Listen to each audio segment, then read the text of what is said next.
What's good, family? This your boy JB Trap House Boxing, man. I'm back again with some of this boxing talk. I want to talk about, some of the things I didn't like that Errol Spence was doing, but um, all in all, though, I want to say that he did do a good job. I'm just gonna do a little slight critique, and it ain't nothing bad against him. It's just something for the better. I feel that he needs to work on, and for him to be that, you know. better than what he is. Cause he good. I ain't taking nothing from him. He real good. He's good. But I think that in the beginning, he seemed a little reluctant to let his hands go with that straight left. He didn't throw that straight left really at all until like the later rounds of the fight. I was wondering why he wasn't letting it go, why he didn't pull that trigger, but it is what it is. He's a patient fighter, and he was being, I thought he was being a little too patient at first. And when I seen when Kev was hitting him, that's when he was starting to get woke up and shit. He was like, okay, now I gotta go ahead and beat Earl. Now all this pre-jitter shit is over with. It's time to be Earl, and it's time to get in this nigga's chest. But yeah, that was one of the things I didn't like that he was doing. He was, being reluctant about letting that left hand go. And then I noticed he pulled a Golovkin move, and he had been doing this too. But I was, thinking or hoping that he would maybe change it a little bit. But when you throw some little combinations at Earl, he'll back straight up in a straight line.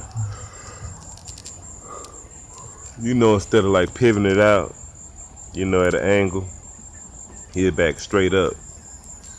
And I think he is gonna, most likely need to fix that when he get to the to a little bit higher level.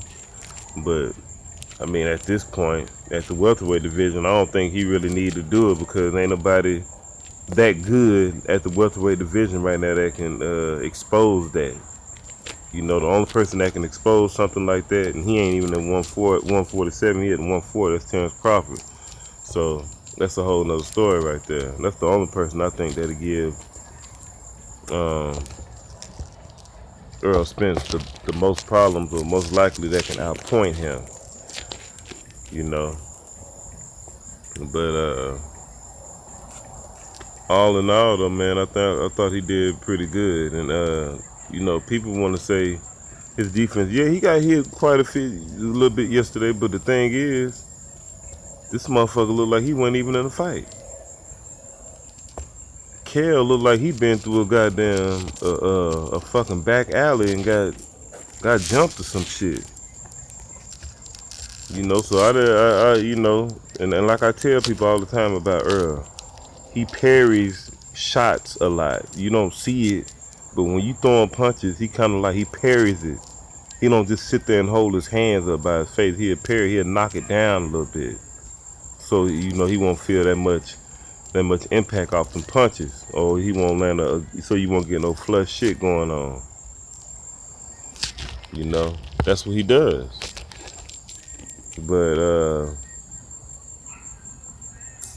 that's pretty much it though, man. That's the only things I think that Earl just really, really need to fix. Besides, every now and then he'll square up. I noticed that, especially when he getting like exchanges, and he'll put his head down sometimes when he getting exchanges. I noticed that. So that could be a mean deal for him and Thurman. I could see them headbutting each other. I don't want to say it's gonna happen, but I could see that because they both like to lower their head a little bit. But pretty much, man, the man did a good job, man. He did and for him to rate that as a B plus, shit. Just imagine if that motherfucker was on the A scale and he would have smoked Kell Brook ass earlier. But y'all let me know what y'all think, man. This your boy, I'm out.